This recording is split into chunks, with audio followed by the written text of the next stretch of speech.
Viva Voz, com Vera Magalhães.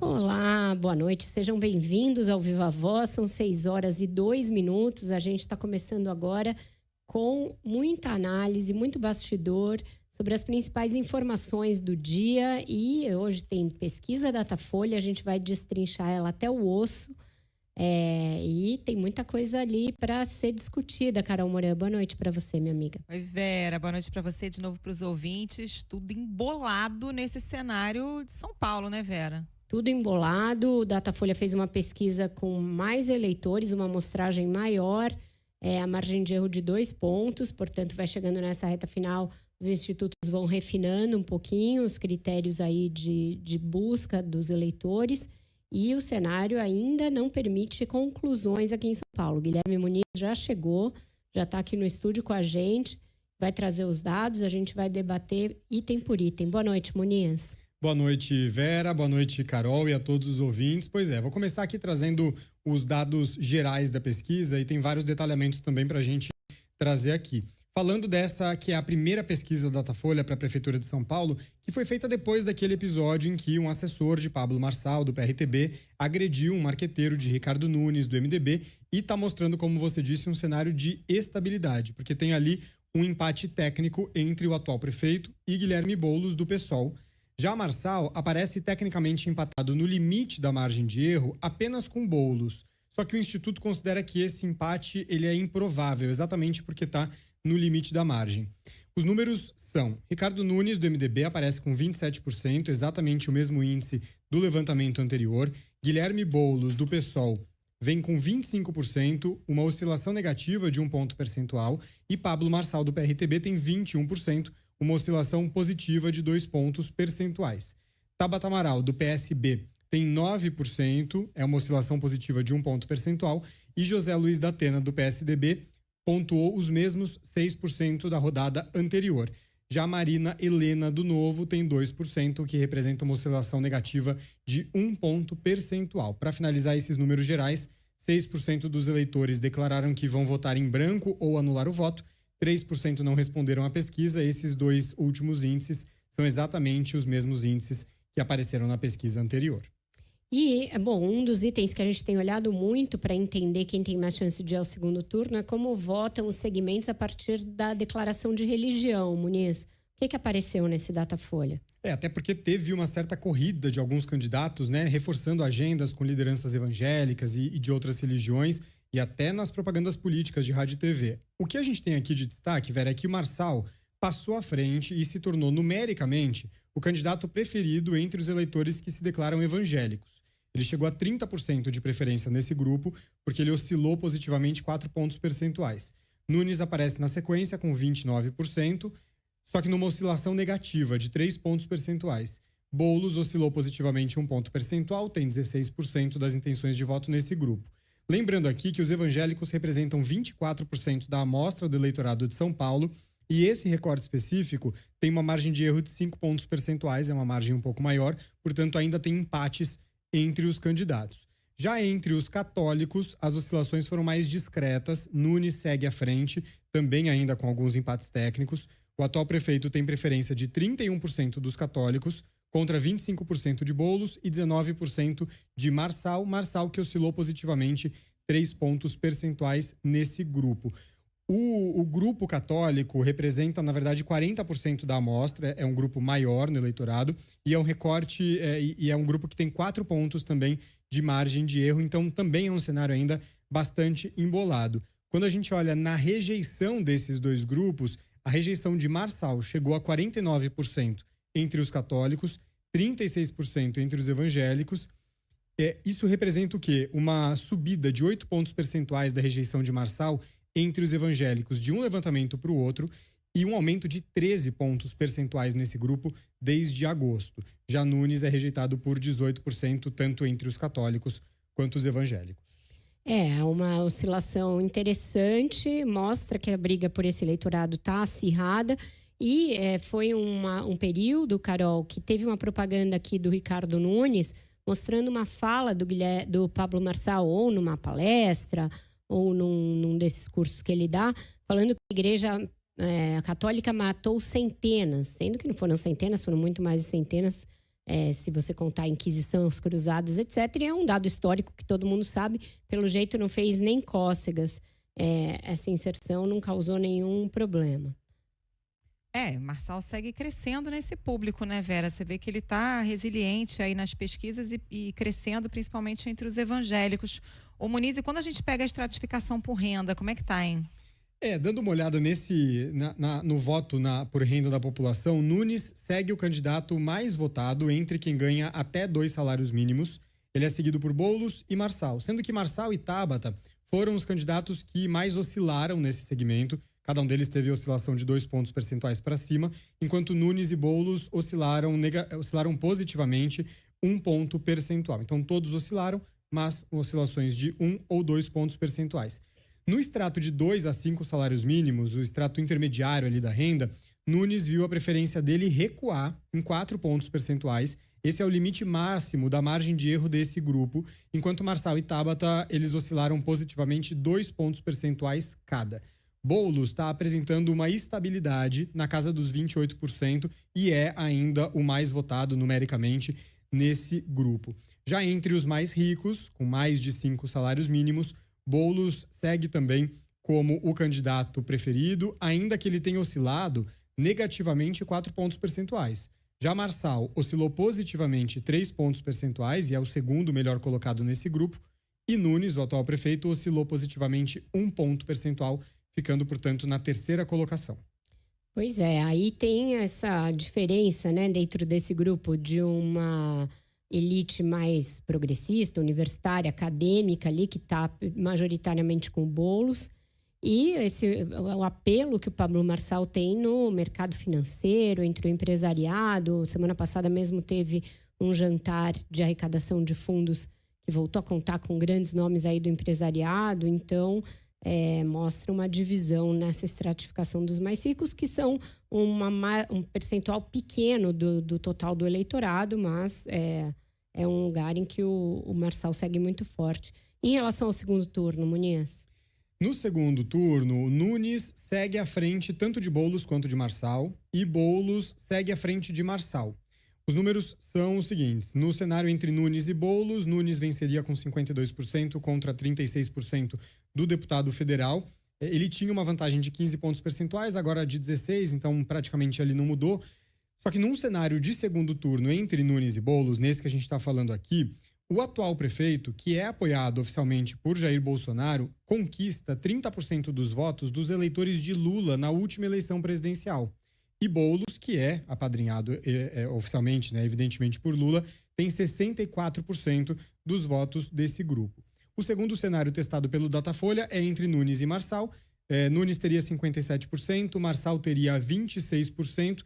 Era uma vantagem de 35 pontos percentuais, agora recuou para 31 pontos percentuais. E o terceiro e último cenário é entre Boulos e Marçal. Boulos venceria com 47% contra 38%. E aí a vantagem recuou de 14 pontos percentuais para 9 pontos percentuais. Pois o Marçal, portanto, além de se mostrar resiliente no primeiro turno, avançou algumas casas no segundo turno, mas tem um item que ele não vai nada bem, que é o da rejeição, né, Muniz? Como é que tá? O Instituto questionou aí quem que seria o candidato que o eleitorado não votaria de jeito nenhum. E nesse quesito, o Marçal viu sim uma piora no cenário dele, ainda que dentro da margem de erro. Então ele segue sendo, Pablo Marçal, o candidato mais rejeitado, oscilou positivamente 1 ponto percentual e chegou a 48% de rejeição. Na sequência está Boulos, com 38%, mesmo índice da semana passada, e Datena, com 36%, com uma oscilação positiva de 1 ponto percentual. A lista segue com Nunes, que tem 21% de rejeição, e Tabata Amaral, com 16% de rejeição.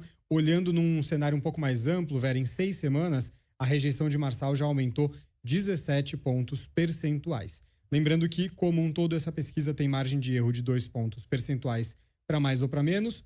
Foi registrada na Justiça Eleitoral com o protocolo 6090/2024 e foram ouvidos 1.610 eleitores da capital paulista. Vera. Obrigada, Muniz. Ô Vera, diante desses números aí, desse cenário embolado, o que a gente pode esperar desses últimos dias de campanha? Ainda temos alguns debates, né? Nunca sabemos qual é a personalidade, que skin o Pablo Marçal vai apresentar, né? Teve um debate no SBT que ele estava ali mais calminho, depois já teve o outro em que o assessor deu um soco.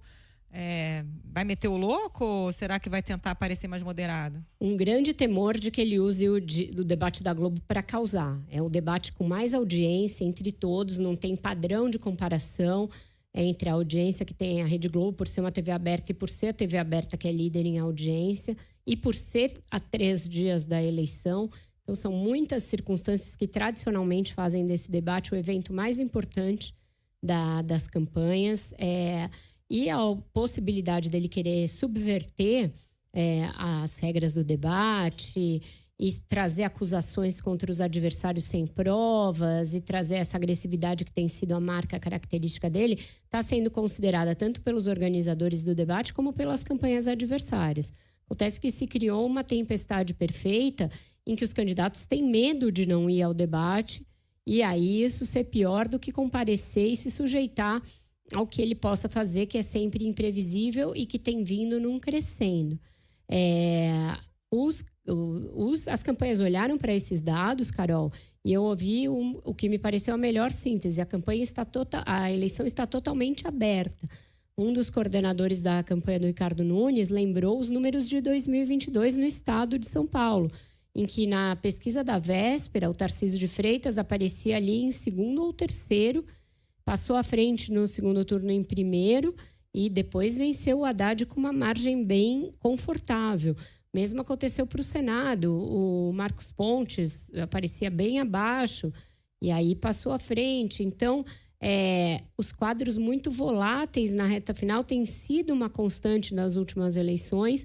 Existe o fator aí, né, de voto envergonhado. Então, todo mundo achando que vem um cenário bem em aberto para essa última semana.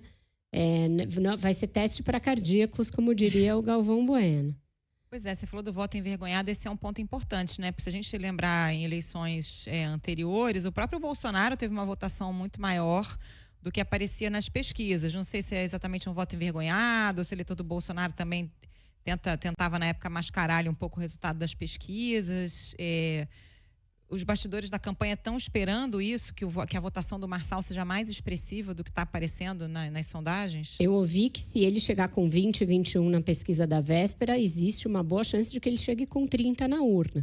Por causa desse voto de chegada, desse voto envergonhado, da questão dos institutos, porque as campanhas, principalmente da direita, tem essa ideia de que os institutos são inimigos, então às vezes boicotam pesquisa, e também a coisa do voto útil para cá e para lá.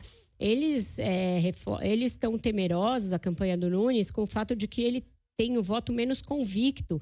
Quando você pergunta para o eleitor que pode mudar ou não ainda de voto, geralmente, na série histórica dos institutos, o do Nunes tem sido o mais volátil desses votos. Apesar do tempo de TV enorme que ele teve nessa campanha e do apoio maciço de vários partidos e do Tarcísio, etc., ele cresceu, ele voltou a se consolidar ali na liderança numérica, mas ele não chegou a explodir.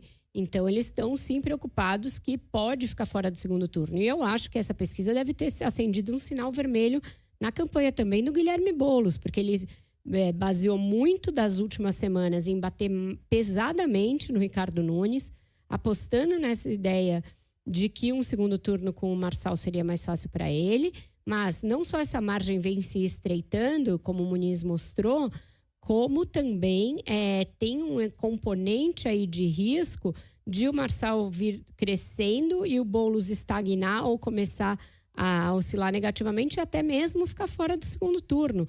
Que é algo que o Sardenberg me perguntou na lata ontem. Então, você acha que você está descartado? Eu acho que está descartado. Agora eu já não acho mais.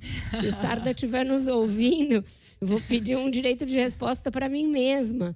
Amanhã... Esqueçam o que disse. Porque é isso, tá tudo muito embolado.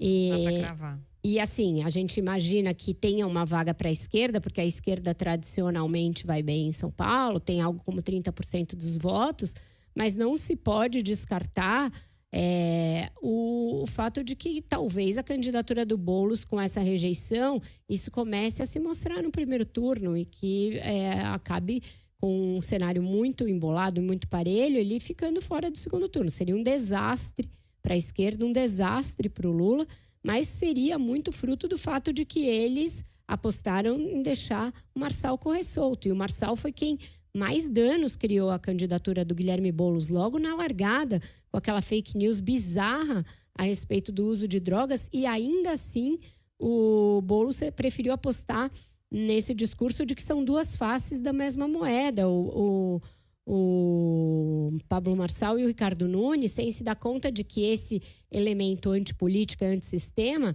mira ele agora e mira o Lula amanhã, né? No dia seguinte da eleição, já vai ser candidato à presidência e fazendo esse tipo de coisa com o Lula, se filiando provavelmente a um partido maior e nacionalizando essa estratégia da depredação total da política. E a gente falava ontem, né, que o Lula não vai estar nessa reta final, nesse último final de semana aí de campanha. A gente até falou um pouco sobre isso ontem, né? Você até apontou que tem outras cidades ali do entorno também, do ABC e tal, que o PT vai mal, que talvez o Lula não quisesse colar essa digital com a derrota. Mas no caso da capital, como você disse, se o Boulos ficar fora do segundo turno, é trágico, né?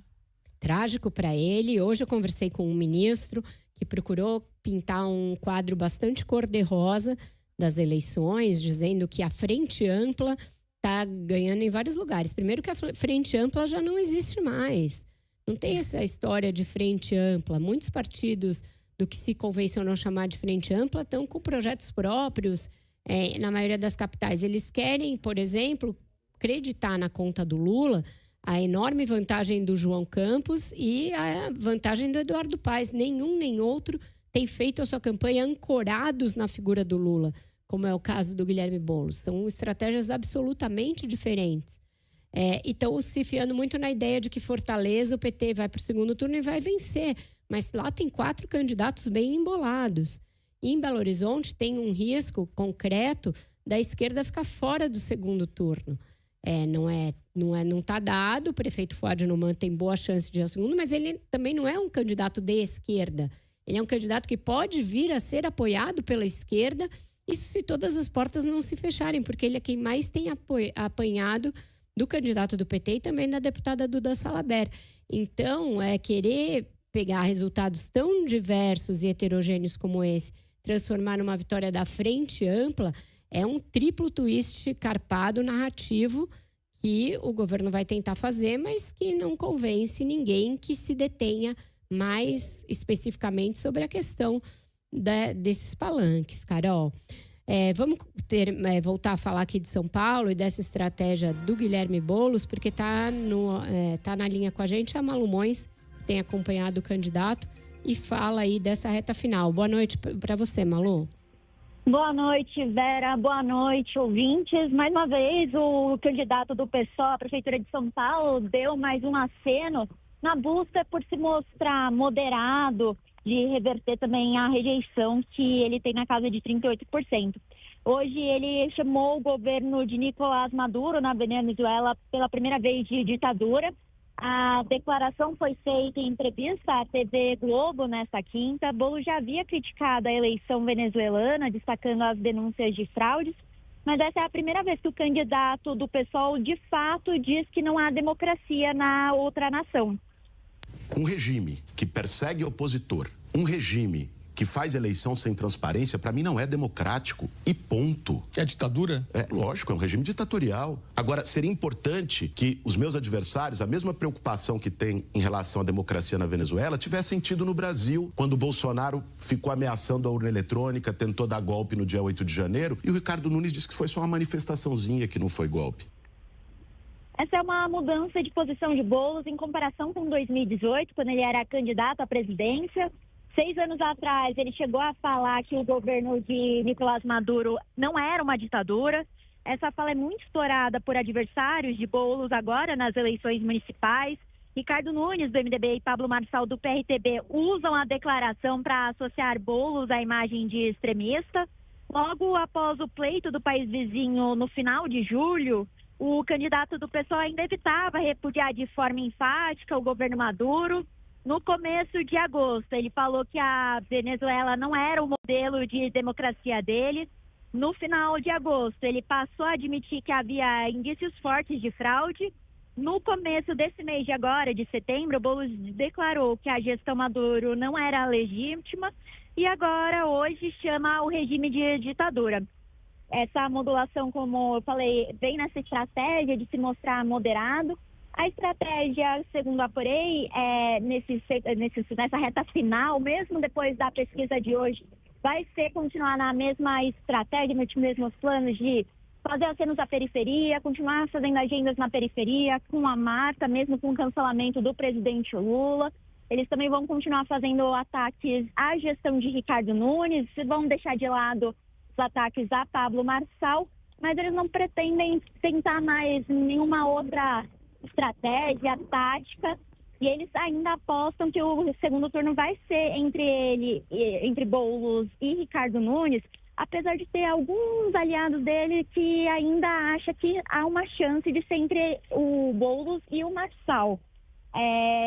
Vamos acompanhando, né, para ver o que vai acontecer por aqui, Vera. Obrigada, Malu, pelas suas informações. Essa modulação já mostra aí um perfil que ele vai querer assumir no segundo turno de ser ele o candidato moderado. Principalmente se o segundo turno for contra o Pablo Marçal. Mas é muito louco como funciona a cabeça de um certo segmento do eleitorado paulistano, que mesmo com o Marçal tendo esse perfil agressivo que ele tem, eles veem o Boulos como um radical e não veem o Pablo Marçal como um radical. Esse radicalismo do Marçal é visto como algo antissistema, anti-PT e, portanto, tem uma parcela grande do eleitorado que passa um pano para esses absurdos e até para as gravíssimas acusações que pesam contra ele, processo, condenação, aliados ligados com suspeita de ligação ao crime organizado, ao PCC, empresas não declaradas, empresas com crescimento ali patrimonial bastante expressivo. Nada disso parece colar com uma parcela do eleitorado que elegeu esse sentimento antipetista. E essa imagem do Boulos ligada a alguém muito radical, não só pela questão das invasões, mas nesse discurso aparece muito essa questão da Venezuela e a questão do apoio dele ao Hamas, que é algo que eu acho que ele também vai ter de modular e equalizar daqui por diante, Carol. É isso. E só pra gente fechar, Vera, me impressiona a resiliência da Tabata, viu? Mantém ali aqueles 9%, até cresceu, se não me engano, nessa última pesquisa, né? Oscilou pra cima um ponto. Num cenário tão conflagrado aí, claro que esse voto da Tabata dispersa, né? Num cenário de segundo turno, não dá pra dizer pra quem migraria, assim, com muita clareza. Mas é uma demonstração de resiliência dela manter esses 9% ali, né? Sim, mas que diante do tríplice empate, eu acho que se houver um ataque especulativo de voto útil, ela é a pessoa que mais vai sofrer baixas ali. Tanto que ela tem procurado se mostrar mais assertiva, briguenta ali, olha, indignada com a situação para tentar segurar esse espólio de votos e evitar que haja uma dispersão na reta final, porque isso tem acontecido nas últimas eleições, Carol. É isso, vamos fazer nosso break? Vamos fazer nosso break, repórter CBN, voltamos depois com a Renata Agostini. CBN, eleições 2024. Ponto de vista, né? Estamos de volta com o Viva Voz e está comigo aqui no estúdio a Gabriela Rangel, que estava acompanhando uma agenda do candidato Ricardo Nunes e ele falou aí a um público que está se mostrando bem dividido aqui na eleição paulistana. Conta pra gente, Gabi. Boa noite pra você. Boa noite, Vera. Boa noite, ouvintes. Vera, um esforço aí para tentar convencer o eleitorado da Faria Lima. O prefeito Ricardo Nunes, nesta tarde, fez agenda de campanha com esse setor financeiro. Estava acompanhado do governador Tarcísio de Freitas. O encontro foi marcado pela Genial Investimento e mostra aí um esforço da campanha em tentar reverter a tendência de voto desse setor no adversário Pablo Marçal do PRTB. O influenciador tem trânsito com empresários do setor que até organizam jantares de arrecadação para a campanha. Um cenário diferente de Nunes, que em mais de 3 anos à frente da prefeitura fez poucas agendas nesse endereço famoso do mercado financeiro. Mais cedo, numa agenda pela manhã, Nunes chegou até a comparar, né, esse número de agendas. Disse que em quase 3 anos, deve ter feito, em pouco mais de 3 anos, fez ali quase 5 agendas com o setor, enquanto fez mais de 500 agendas na periferia. Ricardo Nunes focou justamente nisso, a maior parte desse discurso, na importância de olhar para a periferia para diminuir a desigualdade social e na geração de emprego. Depois, em fala com jornalistas, Nunes falou que ainda tem um trânsito difícil com o setor e pontuou que a segurança financeira e jurídica da cidade é importante para os investimentos e ainda fez uma ponderação relacionando jogo do tigrinho. O mercado financeiro ele atua muito, a cabeça deles, a dinâmica da cabeça deles é ter um bom local para ancorar, para poder fazer o investimento, né? A gente já teve casos aqui no passado dos finais X. Eu mesmo fui investidor desse final X, aí perdemos tudo. Então tem gente que é meio que aquele jogo do tigrinho que chama aquilo? Isso. Tigrinho, né?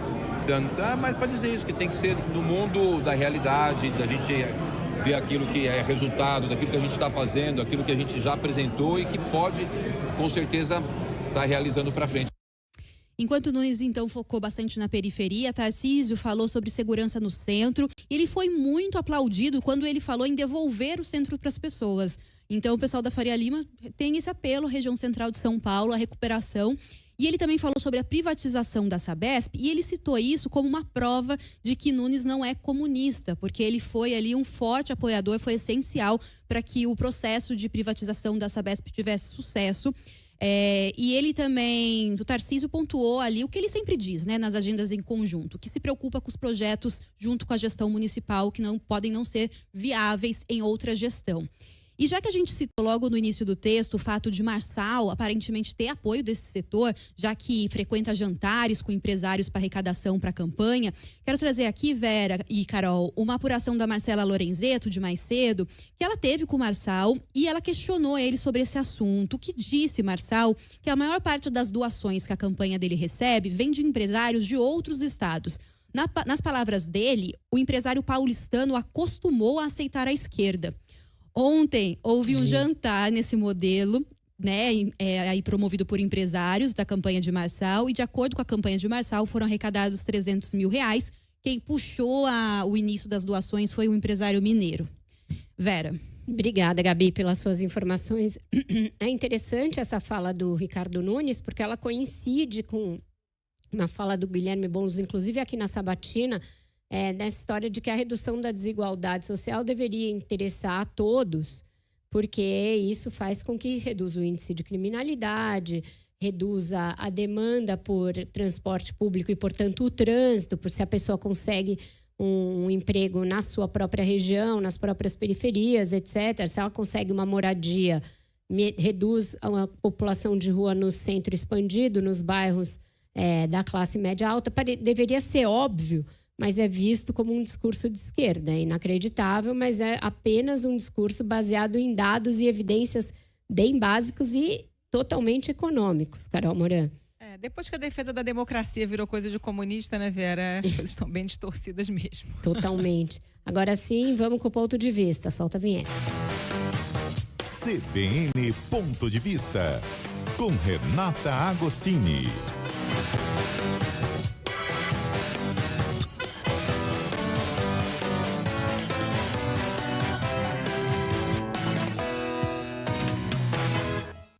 Renata Agostini, boa noite para você. Boa noite, Vera, Carol, boa noite aos ouvintes. Oi, Renata. Renata, a gente tem aí uma bomba que caiu totalmente de uma maneira que ninguém previa e acho que governo, Congresso, Banco Central, está todo mundo mais desaparelhado para lidar com essa epidemia das apostas em bets do que estava com os incêndios, é isso? Completamente. Eu quanto mais eu olho as estatísticas e converso com gente do governo sobre essa história das bets, mais eu me lembro daquele meme do desenho animado da Turma da Mônica, que todo mundo sai correndo. O que está acontecendo? O que está acontecendo? Eu não sei. É mais ou menos a sensação que eu tenho. Porque Não é que não se soubesse do avanço das bets, até porque é impossível ser brasileiro sem perceber a existência delas. Para todo lugar que nós olhamos, a gente vê algum anúncio, uma propaganda, algo que está acontecendo envolvendo bets ou alguém jogando, apostando. Então isso já está entre nós há bastante tempo, mas mesmo as estimativas que o governo estava fazendo ali, até para mirar a arrecadação, porque entrou nessa questão da regulamentação, elas não davam conta do que aparentemente é esse mercado. Os dados divulgados pelo Banco Central essa semana, no movimento aí capitaneado pelo Congresso, veja só, né, que está tentando também pegar pé, o senador Omar Aziz pediu, essas informações foram produzidas pelo Banco Central e elas nos revelaram que, considerando o ritmo de apostas que vem sendo feitas nesse ano, a gente pode chegar a um total de 240 bi de reais colocados em apostas no ano. Isso é muita coisa e o governo estava ali chutando que isso era um mercado de 150 bi, é muito mais. E o problema não é só em se ver diante, de repente, de um bicho aí muito maior do que estava se prevendo, mas o problema é que isso está tendo impacto no endividamento das famílias, as primeiras estatísticas começam a apontar isso. Não é só uma participação maior desse gasto no orçamento familiar, porque simplesmente poderia ter ali uma substituição de outros tipos de entretenimento, algo nesse sentido. Não, o que está se vendo é gente de baixa renda comprometendo parte do seu orçamento com isso e pegando empréstimo para poder apostar, aumentando sua dívida com cartão de crédito e por aí vai. O governo está preocupado, o Congresso está preocupado, mas me parece uma preocupação extremamente tardia, porque já dava para fazer esse diagnóstico, levantar esses dados antes e acelerar as medidas de regularização que estão sendo feitas e estão previstas para começar de fato só no ano que vem. Muita gente moscou, né, Renata? Porque essa lei foi aprovada em 2018, a lei que liberou as bets, governo Michel Temer. Depois tivemos o governo Bolsonaro que deveria ter regulamentado e não fez. Aí já no governo Lula tivemos a definição das regras para as apostas online no ano passado, mas com esse período de transição muito longo, né? E agora a bomba explodiu. Sim, esse é um movimento que foi capitaneado lá pelo governo Michel Temer e, veja, ele coincide também com a legalização das bets no mercado americano. Então, não foi um movimento isolado no Brasil. Ocorre que, no ano passado, quando o governo Lula decidiu regularizar, e aí já olhando também a necessidade de aumentar as receitas, base do governo, todo mundo foi lá, votou, a coisa passou, e agora esses mesmos parlamentares estão alarmados com os números que estão vindo e o comportamento das pessoas. Tudo bem a coisa surpreender, mas a questão é tão evidente que esse mercado estava pujante e estava crescendo de maneira descontrolada, porque é aquela história, né, eu vejo bets com que frequência, né, o tempo inteiro, porque até o campeonato mudou de nome, passou a ter nome de bet, a camiseta de tudo quanto é time com nome de bet. A coisa, assim, que não dava para você falar, nossa, meu Deus, eu não tinha visto. A reunião essa semana que teve no Palácio do Planalto, e aí foi conduzida pelo vice-presidente, presidente em exercício Geraldo Alckmin, quando eu conversei com gente que participou, me pareceu um retrato dessa coisa do governo não saber muito por onde caminhar. Primeiro que a gente tinha só secretários executivos, você não tinha ali os representantes dos ministérios, no caso o Ministério da Saúde era o secretário executivo adjunto, e o relato é de que estava todo mundo fazendo uma espécie de diagnóstico a essa altura do campeonato sem medidas efetivas. Está ficando evidente para o governo, e isso um integrante dessa reunião, né, me falou, que as medidas que foram pensadas pela Fazenda, não é que elas não são apropriadas, mas elas são insuficientes. Elas só vão, por exemplo, enfrentar uma parte da história, que é, por exemplo, começar a ter a visibilidade desse mercado e tirar as que não querem operar de forma legal. Agora, por exemplo, como você vai verificar que as apostas estão sendo de fato, que o sistema dessas bets está de fato contemplando de forma verossímil os apostadores, não está sendo só um esquema para se lavar dinheiro, né? Um prêmio fraudulento, por exemplo, porque essas plataformas elas são hospedadas em sua grande maioria, ou em quase totalidade, fora do país. Então, tudo isso está ficando muito claro para o governo, de que vai precisar de uma correria para antecipar medidas, porque o estrago já está posto em alguma, né, medida, e que eles vão ter que tirar da cartola essas ações de forma emergencial. Muito obrigada pela sua análise de hoje. É um assunto que a gente vai ter que voltar a tratar aqui, porque realmente se trata de uma crise grave que o governo, o Senado, e, enfim, o Congresso e o Judiciário vão ter de responder. Obrigada por hoje. Obrigada, Vera, Carol. Até semana que vem. Beijo. A gente continua no assunto, Carol, porque a Samantha Klein tem informações quentinhas, saídas do forno sobre esse assunto. Conta pra gente, Samantha. Boa noite pra você. Boa noite, Vera e Carol. Olha, o ministro Luiz Fux, do Supremo, convocou uma audiência para 11 de novembro, a fim de discutir a lei que regulamenta as apostas esportivas online aqui no Brasil. A audiência vai ser feita depois que a Confederação Nacional do Comércio de Bens, Serviços e Turismo ingressou com uma ação pedindo a inconstitucionalidade da lei aprovada no Congresso Nacional, sancionada no final do ano passado, que visa regulamentar as bets. Para esse debate, Fux convidou o presidente do Banco Central, Roberto Campos Neto, também o ministro da Fazenda, Fernando Haddad, além dos presidentes do Senado, Rodrigo Pacheco, e da Câmara, Arthur Lira. Vale lembrar que nesta semana o Banco Central divulgou um estudo revelando o gasto de cerca de 20 bilhões de reais por mês feito pelos apostadores. Isso é por mês, sempre ressaltando porque o número é bilionário mesmo.